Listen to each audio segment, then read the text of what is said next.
Christmas 1979.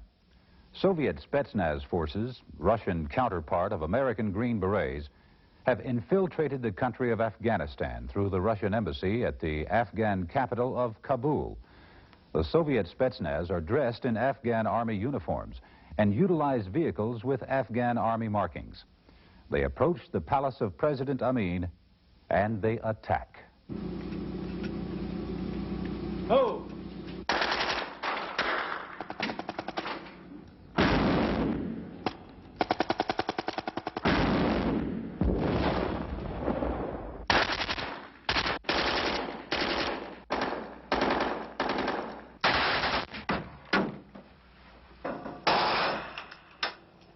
The president and everyone inside the palace was killed. Immediately, President Kemal was installed. Immediately, he called for Soviet aid. Immediately, Soviet armor moved into Afghanistan. Immediately, Soviet paratroopers landed at the airport. Afghanistan was no longer free. Albania, Yugoslavia, Bulgaria, Romania, Hungary, Poland, Czechoslovakia, East Germany, North Korea, China, North Vietnam, Guinea, Republic of Congo, Algeria, Tanzania, Central African Republic, South Vietnam, Cambodia, Laos, Cuba, Afghanistan. Never has a nation under communist rule become a free democracy. There are many kinds of war. The total war, which most Americans know as World War II, is but an almost pleasant memory. It was clear. The enemy was open. The issues were precise. The issues were firm. Today, there are police actions and conflicts. There are acts of terrorism. There are peaceful wars for the minds of men. Instead of information, there is disinformation. A world of evolving nations, each with its political and economic power struggles, has created a constant stream of special situations. For a general war, for an unconventional war, for special situations, the United States Army has developed the Special Operations Forces.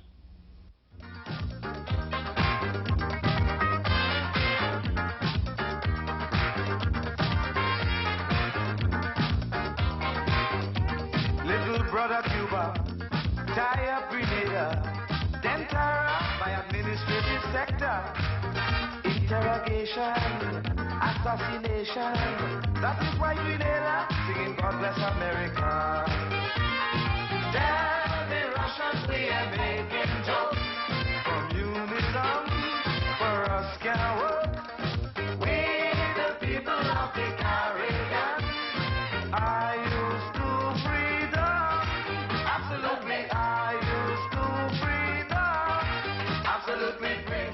Good morning. I'm Captain Kaufman, assigned to the 5th Special Forces Group, and I command the basic unit of Special Forces, the A Detachment. 54 A detachments comprise the Special Forces Group, with an authorized strength of 1,200 officers and men.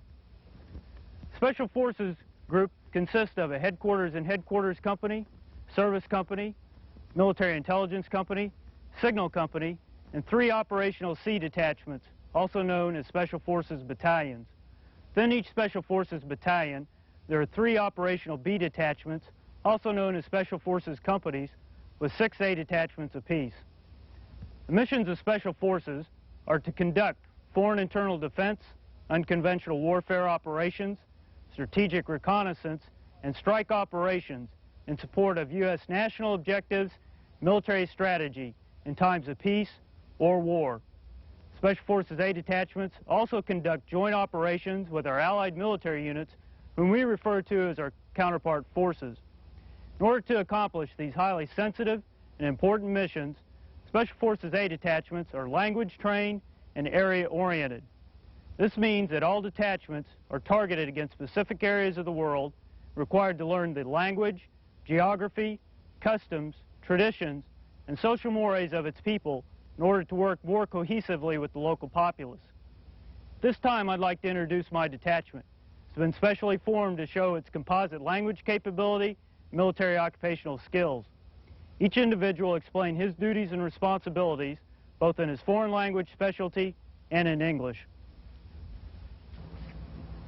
我是支队指挥官，负责新员和管理支队。我们是受过相同外国战队一起工作。As the detachment commander, I'm responsible for training and control the detachment. We're trained to work with foreign forces.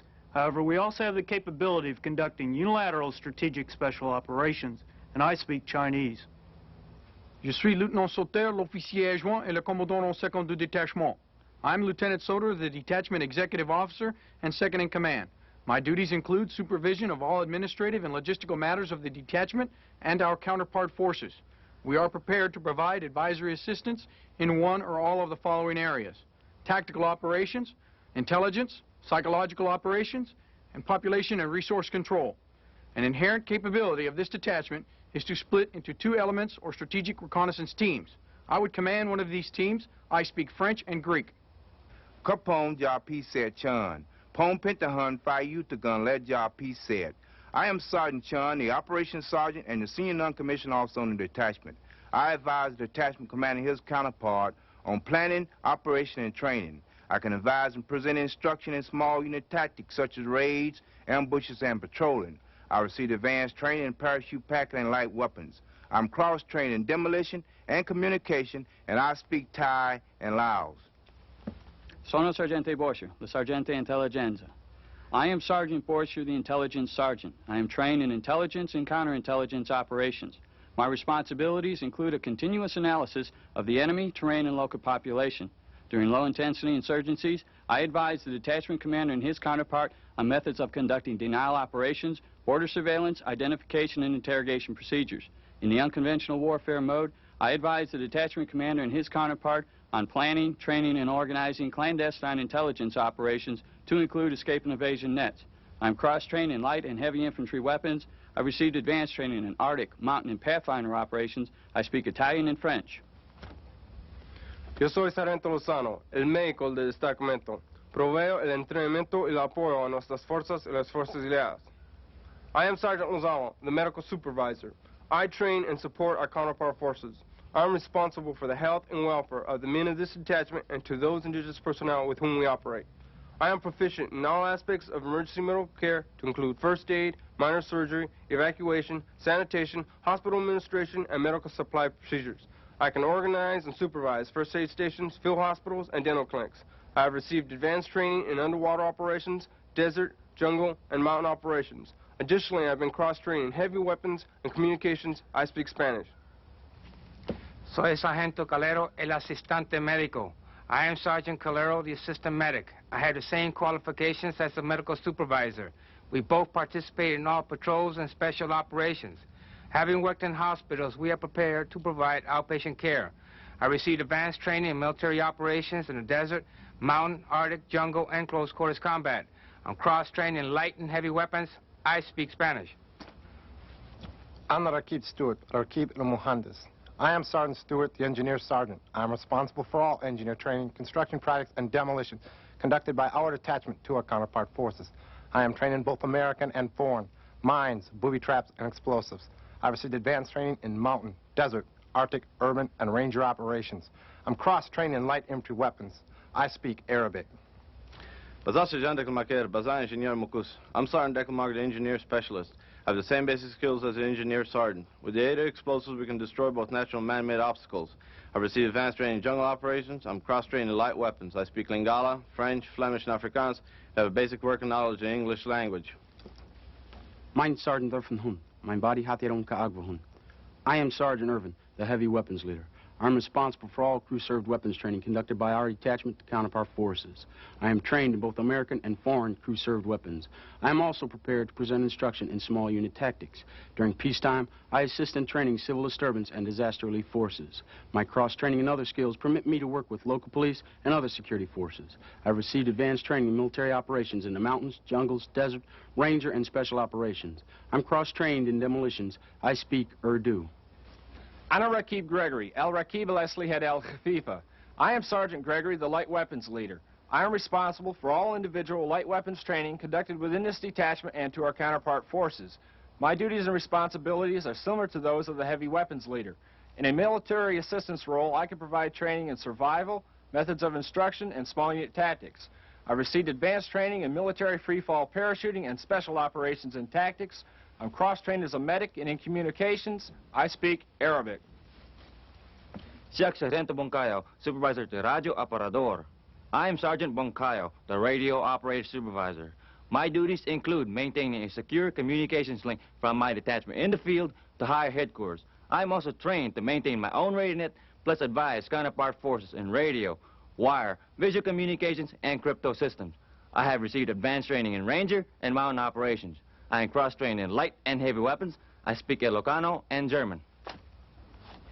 Ja, Sergeant McGinnis, Glavny Radist. I am Sergeant McGinnis, the Chief Radio Operator. I have the same basic skills as a Radio Operator Supervisor. I operate the detachment's radios during scheduled contacts to higher headquarters.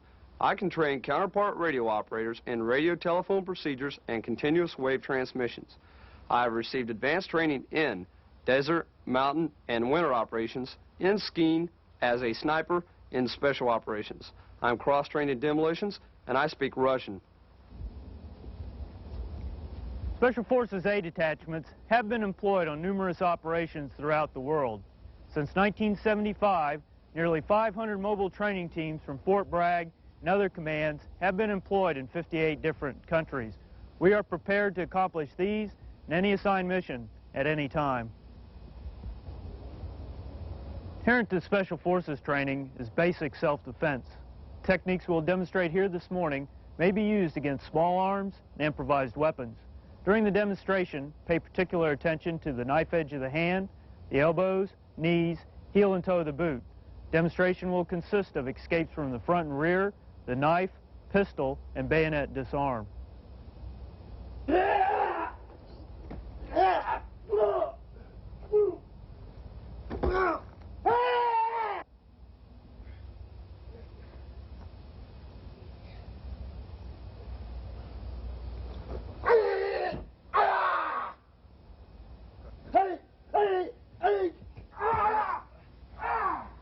A detachments are highly skilled, intensively trained teams. An A detachment is innovative, and often the success of a mission depends on flexibility. An A detachment never stops learning. Underwater operations is one method of water infiltration. The Special Forces diver may be equipped with either the wetsuit or the DUI dry suit to protect him from the cold. This jumper is rigged with a rough terrain suit, which is utilized should it be necessary to insert into an unapproved drop zone such as mountainous terrain or in trees. Notice the special helmet with full face mask and the special padded areas to protect critical portions of the body. This is the P7 pistol. Fires a 9mm parabellum round made in Germany. This is the P35 Browning high-power pistol.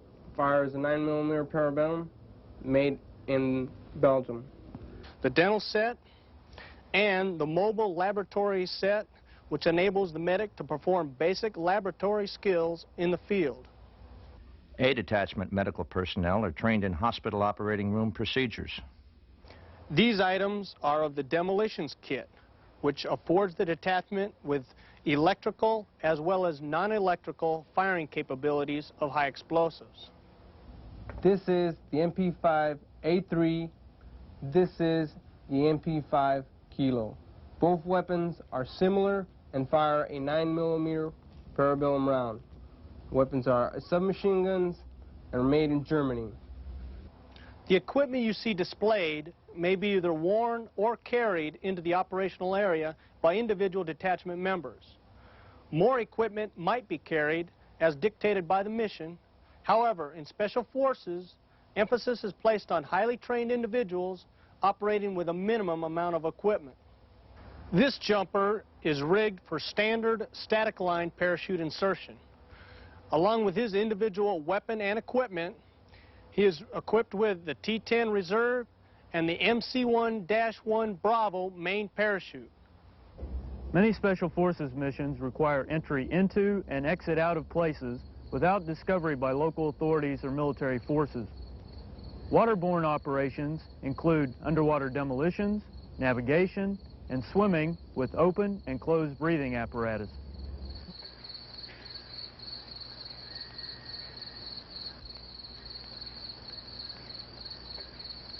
Small boat skills are also used.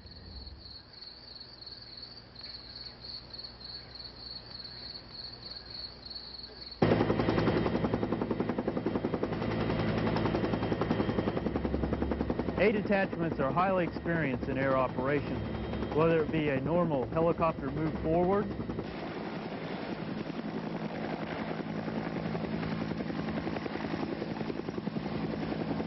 a clandestine insertion, or a sudden extraction.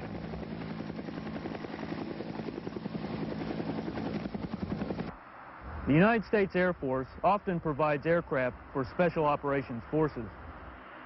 The jumps may be a normal static line jump, or it may be HALO, high altitude, low opening jump.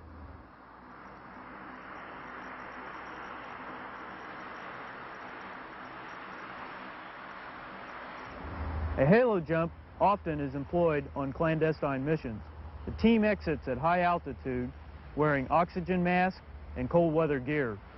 Free fall to low altitude, then maneuver with directional steering chutes to a specific small target rendezvous. Unconventional warfare is one mission of Special Forces.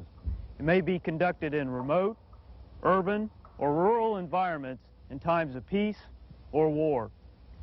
Special Forces are also prepared to accomplish other missions such as survival, evasion, resistance, escape, strike, subversion, economy of force, recovery operations, and air interdiction missions in support of United States national objectives. Foreign internal defense, unconventional warfare, strategic reconnaissance, strike operations.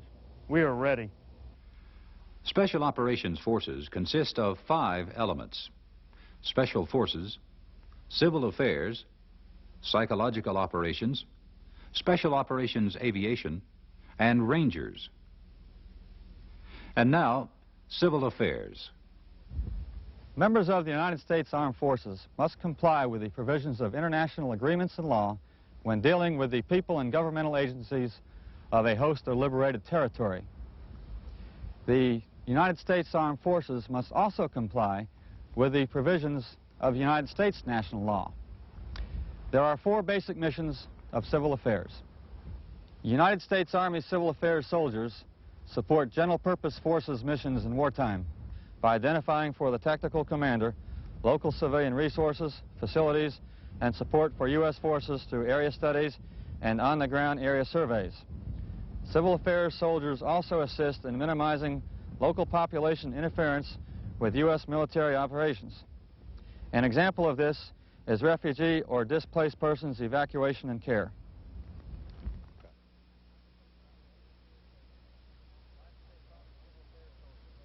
United States Army Civil Affairs soldiers support Special Operations Forces conducting foreign internal defense missions during peacetime and pre-crisis by training, advising, and assisting host nation military forces in mobilizing and motivating its citizens to assist their government and military forces.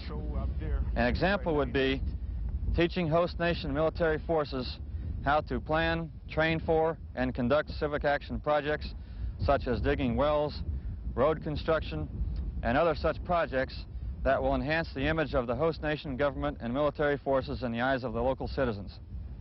United States Army Civil Affairs soldiers support Special Operations Forces in unconventional warfare missions by providing civil affairs analysis of the political, economic, and social vulnerabilities of the area of operations, and by giving training in this analysis to unconventional warfare units. An example of this assistance is a Civil Affairs EEI, or Essential Elements of Information briefing prior to a Special Operations Forces mission. I'm here to give you your CA portion of the brief Urgent Fury. In this AO, the language will generally not be a problem a majority of the population speaks English, even though they speak a Creole English, which is a French-based English, or you may hear some speaking with an Australian accent or a heavy British accent. United States Army Civil Affairs soldiers also support civil administration missions directed by the National Command Authority. These civil administration missions include assisting a host government to improve or maintain a stable and viable civil government, or establishing a temporary civil administration in friendly territory where U.S. forces are located in order to maintain order and temporarily provide life-sustaining services until the host government can be reestablished. Additionally, civil affairs forces can establish a civil administration in enemy territory occupied by U.S. forces to provide for life-sustaining services such as water, electricity, to maintain order, and to control the distribution of goods and services within the occupied territory until autonomy is restored to civil authorities as directed by the National Command Authority. Civil affairs operations are those activities conducted in peace and in war which facilitate the relationship among U.S. military forces, civil authorities, and people in a nation in which those military forces are operating. In a free country, these activities are accomplished through coordination with local officials when possible. They are covered by a treaty or an agreement, such as a status of forces agreement. Civil affairs personnel require language proficiency and area expertise in their area of operation. Now, psychological operations. The purpose of all psychological operations is to create in foreign groups the emotions, the attitudes, and the behavior to support the achievement of national objectives. Psychological operations, PSYOP, will influence policy and decisions, the ability to govern, the ability to command, the will to fight, the will to support, the will to win. Psychological operations can increase the combat power of friendly forces and adversely affect the combat power of the enemy. This is accomplished basically by attacking the identified weaknesses of the opposing forces through a planned and coordinated PSYOP campaign. The PSYOP tools are radio,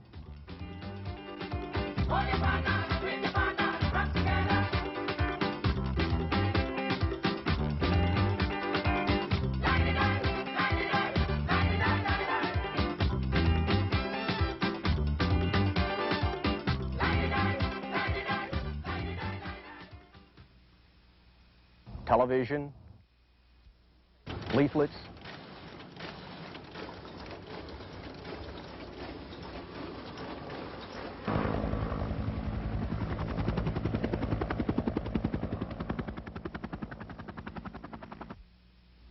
newspapers. Let's get that to the press as soon as you can. Right. Loudspeakers. Serán retornados a Cuba comenzando el 4 de noviembre de 1983. 100 serán retornados el primer día. And face-to-face communication. The recent Grenada action provided a classic example of psychological operations. PSYOP teams went in with the first combat troops, and they stayed after the troops were gone. Television was not used in Grenada. There were very few sets in the country. But in another situation where those few TVs were owned by key government personnel or other leaders, television would have been an ideal medium to use. United States Army PSYOP personnel are trained and prepared to support in these actions. And many times there are peacetime PSYOP needs before armed conflict breaks out. PSYOP effectively builds combat power, both strategically and tactically. When combat units are required to adopt a defensive posture, PSYOP can remain on the offense. In retrograde operations, PSYOP provides civilian control measures and can support counterattacks. In relief operations, PSYOP can remain to support the incoming unit. In consolidation operations, PSYOP will reorient and educate the civilian population in liberated or occupied areas. The United States Army PSYOP mission is to support U.S. national policy, to support military operations, and to be prepared to conduct PSYOP unilaterally or in support of other military services and United States government agencies. We also give PSYOP training, advice, and assistance to other U.S. armed forces and friendly nations. Psychological operations create a favorable image, gain popular support, and weaken enemy forces. PSYOP is now a major weapon in 20th century warfare. Now, Special Operations Aviation. Special Operations Forces Aviation basically turns on two things. They are the different aircraft available as well as the tactics to be used. Naturally, both are determined by the mission. We may use the UH-60 Blackhawk or the UH-1H Huey helicopter to complete the assigned mission. Most of the Special Operations Forces missions are clandestine and high risk. Therefore, we will use many tactics and seldom do we fly in a straight line. As well, we are trained in techniques and procedures for air operations in support of unconventional warfare, which may be applied to other Special Operations missions. Special Operations Forces Aviation is prepared to fly on short notice anywhere in the world.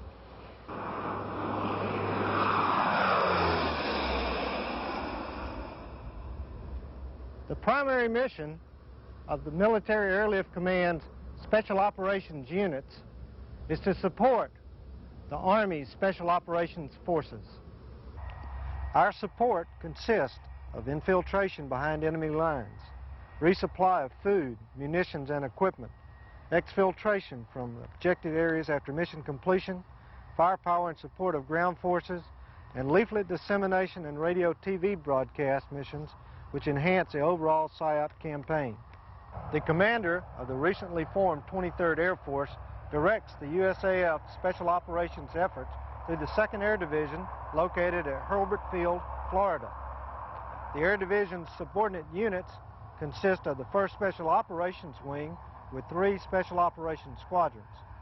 Other units include the 1st Special Operations Squadron, Clark Air Base, Philippines, the 7th Special Operations Squadron, Rhein-Main Air Base, Germany, Detachment 1, Howard Air Force Base, Panama, and the Special Operations School, also at Hurlburt.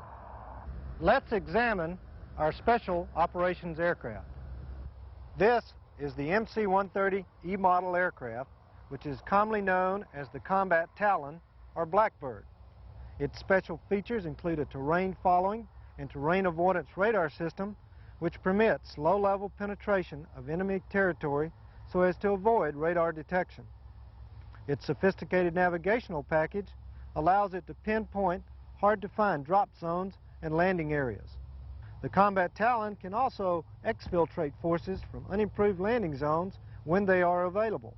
However, when these landing zones are not available, one of the rotary wing members of the Special Operations family provides the greatest capability. The HH-53H Pavlo III helicopter also possesses special equipment that gives it unique capabilities. Its terrain-following terrain avoidance radar provides a night all-weather capability for long-range infiltration and exfiltration missions. The best source of firepower is the AC-130 gunship. The H models are flown by the active force, and the older A models are manned by the Air Force Reserves. The AC-130's ability to support ground units with surgical and timely firepower was well demonstrated in the recent actions in Grenada. The gunship can attack critical enemy positions without jeopardizing nearby civilians or causing unnecessary collateral damage. The gunship's infrared and low light level television systems allow it to search for and acquire targets at night. Once the target is acquired, one of 4 weapon systems can be used. The 2 7.62 miniguns are effective against personnel in the open. The 2 20mm Vulcan cannons can be used against light trucks and personnel. The 40mm cannon proved itself as a truck killer during the war in Vietnam, and the H model's 105mm cannon is effective against enemy bunkers, lightly armored vehicles, and personnel. Both the gunship and the Combat Talon are equipped with in-flight refueling capability to provide for longer range and increased station time. The United States Air Force Special Operations personnel and equipment can provide the support needed to get the job done.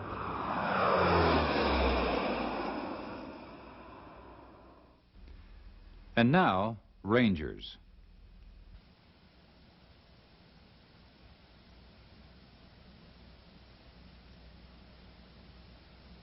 The primary mission of Ranger units is strike operations. This includes raids against high-value targets, interdiction of lines of communications, recovery operations of sensitive equipment or personnel, and any mission assigned by higher authority.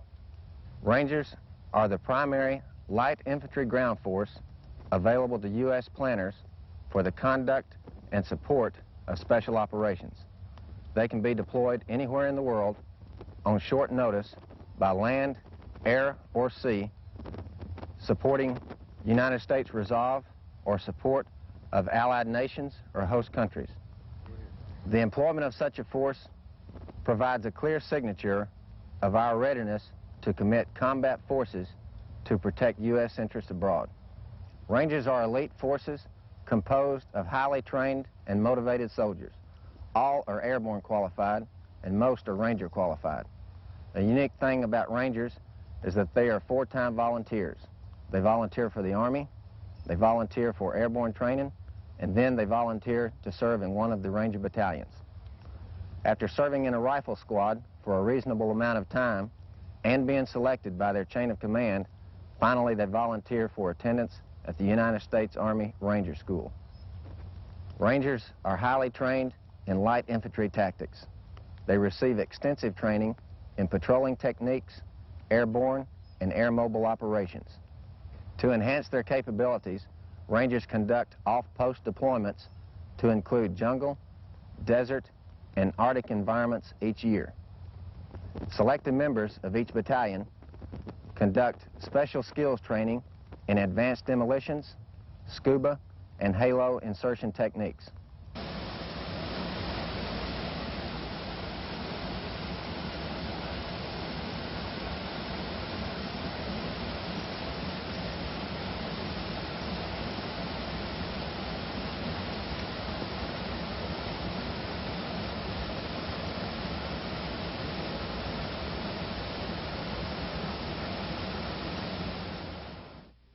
Special Forces, Civil Affairs, Psychological Operations, Special Operations Aviation, Rangers.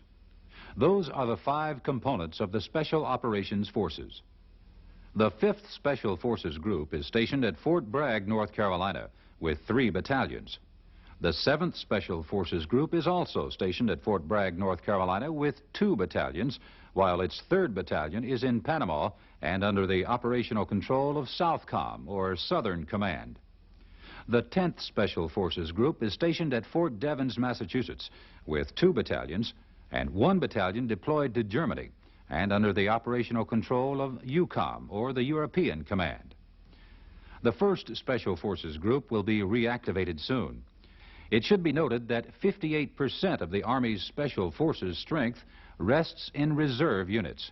There are 2 U.S. Army Reserve Special Forces groups, the 11th and the 12th, and 2 Army National Guard Special Forces groups, the 19th and the 20th. The 96th Civil Affairs Battalion and the 4th Psychological Group are the only units of their kind in the active Army structure. Both are stationed at Fort Bragg, North Carolina. About 99% of our civil affairs assets and about 80% of our PSYOP assets are in reserve components. Currently, there are 2 U.S. Army Ranger battalions. One is stationed at Fort Lewis, Washington, and the other at Fort Stewart, Georgia. They, too, are a part of the Special Operations Command. Plans are currently underway to expand Ranger forces. Special Operations Forces function under many varied command and control arrangements. The exact structure is determined by the assigned mission, tasks, and the requirements of the commander. Let me show you some fairly typical SOF command and control situations. Usually there is a Special Operations Command headquarters. The SOC is a joint headquarters with staff representatives from all U.S. unconventional warfare forces, as well as non-military agencies, and includes its own combat service support elements. An SOC may be formed to satisfy UW requirements. It is subordinate to an area unified command, and usually it is a semi-permanent arrangement. The Special Forces operating base is a command post type arrangement formed and operated by the Special Forces groups from organic and attached resources. It is the focal point for operational, administrative, logistical, and communication support functions. To extend the span of control of the SFOB when distances involved preclude effective command or support of deployed operational elements, a forward operating base may be deployed. The organization and function of the FOB will vary with the mission, duration, and scope of operations, and security, communication, administrative, and logistical support requirements. For example, it may operate as an intermediate command and control base, a forward launch recovery site, or a radio relay site. The unconventional warfare operating area is where the Special Operations Forces perform their mission. Now, let me put them all together in 7 of the most common relationships for Special Operations Forces.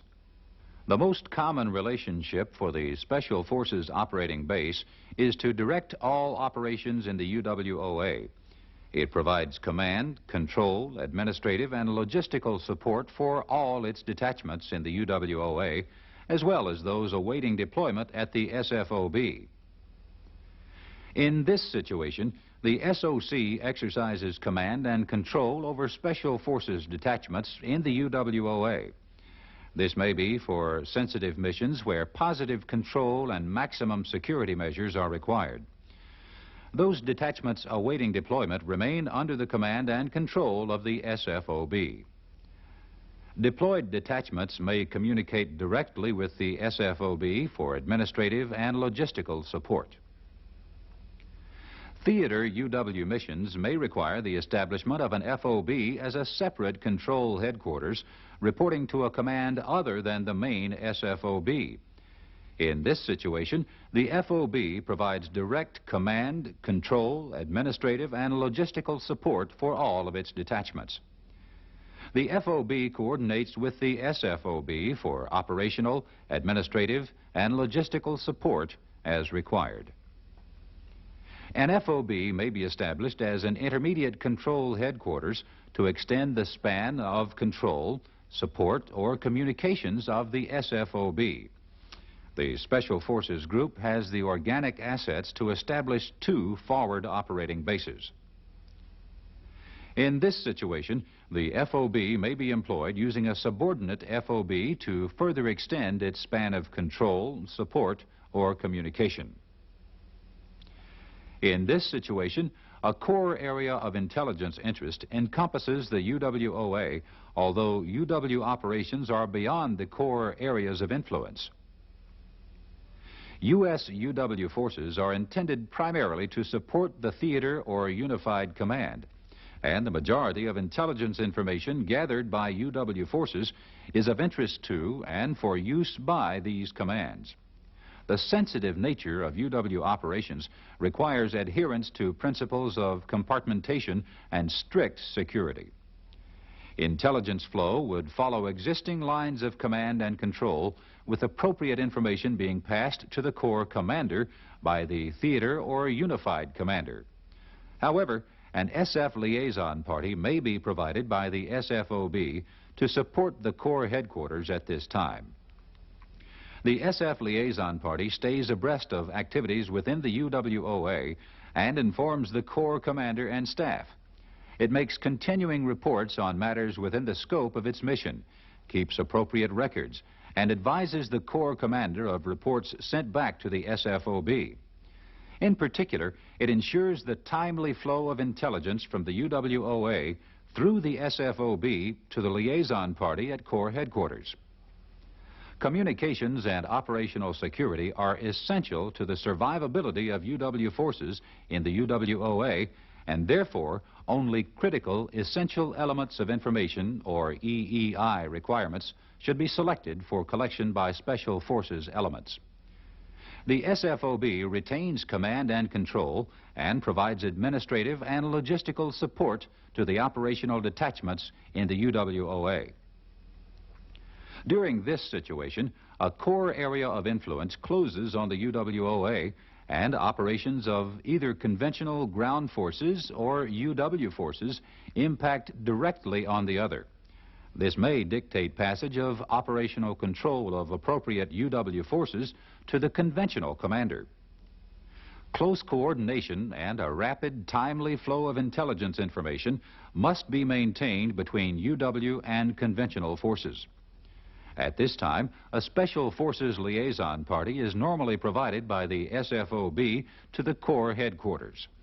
The Liaison Party can provide the conventional commander with intelligence of interest, assistance in link-up planning and passage of operational control of UW forces, and advice on Special Forces employment during and after link-up. The mission, the size, the composition of resistance forces, the enemy situation, and the political situation are some of the factors influencing the selection of Special Operations Forces which may deploy into an unconventional warfare operating area. The same factors influence command and control. The terms war and warfare have acquired different meanings over the years. Today, there is little probability that a formal declaration of war by one nation upon another will occur, except in conflict situations at the higher end of the conflict spectrum, or as a last desperate measure to ensure the survival of a nation. The conflict spectrum ranges from high probability, low risk situations, such as terrorism and unconventional warfare, to low probability, high risk situations, including nuclear war. How does such a spectrum apply to Special Operations Forces? The National Command Authority needs forces which have a capacity to work and win in the twilight and fuzzy gray areas between general peace and general war. Special Operations Forces specifically possess that capability. We define a low-intensity conflict as the limited use of force for political purposes by nations or organizations in order to coerce, control, or defend a population or territory or certain rights. It includes military operations by or against irregular forces, peacekeeping operations, terrorism, counterterrorism, and rescues, and military assistance under conditions of armed conflict. This level of conflict does not include protracted engagement of opposing regular forces. We define a mid-intensity conflict as a limited use of force for political purposes by nations or organizations in order to gain permanent or temporary control of territory through the use of regular armed forces. This form of conflict does not include the use of nuclear weapons. Mid-intensity conflict may include some or all of the techniques and characteristics of low-intensity conflict. We define high-intensity conflict as the unlimited use of force by one or more nations to gain or protect territory. This form of conflict includes the use of nuclear weapons and may include some or all of the techniques and characteristics of low and mid-intensity conflict. At the lower end of the conflict spectrum, Special Operations Forces can perform several missions, the two most significant being unconventional warfare and foreign internal defense. Pre-crisis operations allow United States decision-makers to become involved in foreign areas of national interest while their range of policy options is still wide open. These operations enable the United States to assist countries in maintaining and improving their own security before a situation has deteriorated to the extent that conventional forces are required. Thus, the potential for intensified, higher risk, higher visibility conflict is decreased. Special Operations Forces give the National Command Authority needed flexibility in responding to threats at levels below conventional war and in a form and fashion appropriate to the challenge. Military operations conducted by these Special Operations Forces utilize highly trained, equipped, and organized DoD resources against strategic or tactical targets in pursuit of national, military, political, economic, or psychological objectives. They may support conventional military operations, or they may be committed independently when the use of conventional forces is either inappropriate or unfeasible. Sensitive peacetime operations are normally authorized and conducted under the direction of the NCA or the designated commander. Special operations may include unconventional warfare, counter-terrorist operations, collective security, psychological operations, and civil affairs measures. Special Operations Forces Unified Commands are committed to specific areas of the world. The European area is designated as SOC-EUR. The Atlantic area is designated as SOC-LANT. The Pacific area is SOC-PAC, and the Latin American area is designated as SOC-South. All other Special Operations Forces are commanded by SOC-CENT. For foreign internal defense, these soldiers are in the first phase of military training in their home countries by one of the Special Forces groups. They're being introduced into new equipment and training techniques that will allow them to eventually maintain the peace and security, foreign internal defense, of their own country. For unconventional warfare, these soldiers are undergoing training in unconventional warfare using U.S. furnished equipment. Training consists of weapons proficiency, communications, medical, and operational techniques.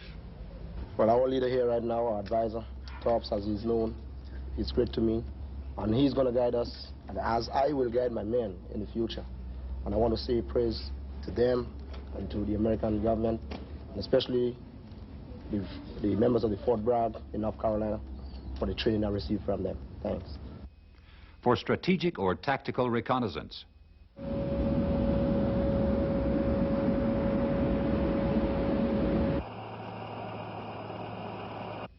for strike,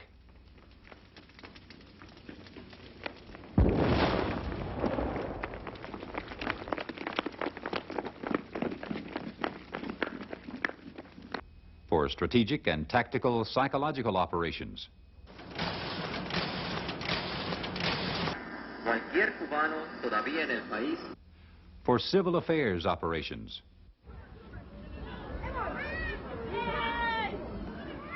including civil administration. Well, we are hoping to not build it up there.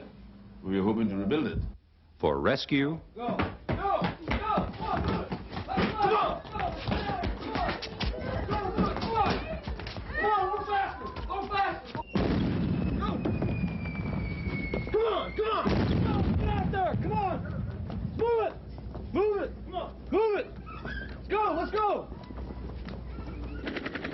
for evacuation,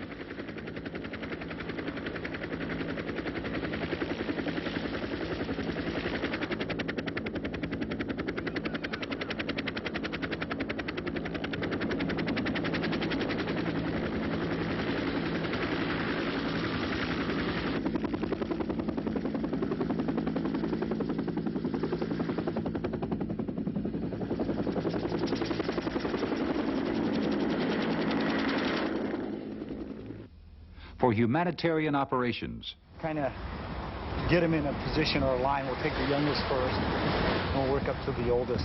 Okay. Okay, I want you to put this in your mouth and chew it up, okay? You do that for me? Now chew it up. Give it Mike. for special aviation missions,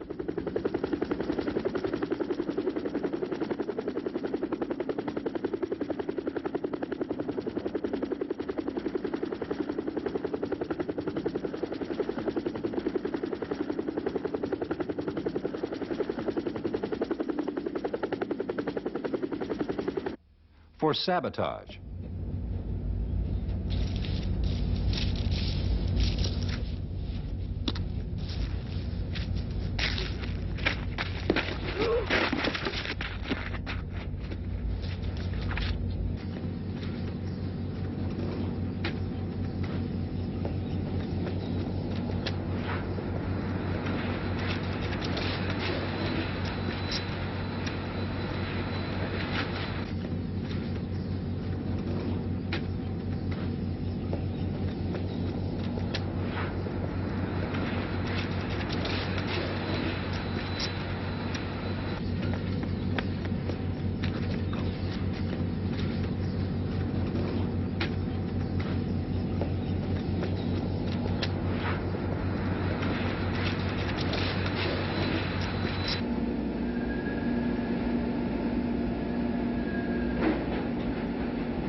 terrorism counteraction,